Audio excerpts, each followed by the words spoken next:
So, magsusugbat tayo ngayon ng tamban. Maghahaling muna ako ng kalayo dito. Na mainit-init na yung ating lagayan ng sugbaanan. Ibutang na natin ng tambaners. And step by step. Tamban. Tamban.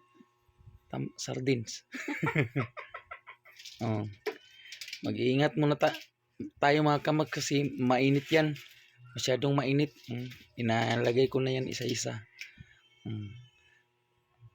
Tapos, ang init-init pa ng araw. Doble ang pagluto ng tamban. Sa ibaba, sa taas tuyo, sa ilalim ay sinugba.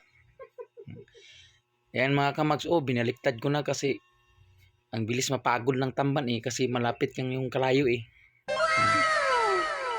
Binalibali ko na dyan. Tapos tumindog ako kasi may aso. Gago! Tapos minali ko ang iba. Tapos ang iba, pagbalik ko hilaw. Kaya hinintay ko pa siyang maluto. Ayan, malapit ko na silang mabali lahat. May luto na. Kumuha ko ng plato at nilagay ko na doon sa aming plato. Kinuha ko ng tamban.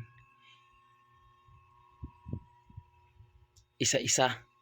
One eternity later. Uy, bakit may kinilaw na? Ang bilis ng kinilaw Ayun mga kamags, nakaandam na pala kaya pala kami ng kinilaw. Tapos kumain na kami ng mga pinsan ko. Mayroon kaming kinilaw dyan, coke at saka alimango na maliit. Kasama ko yung bibi ko.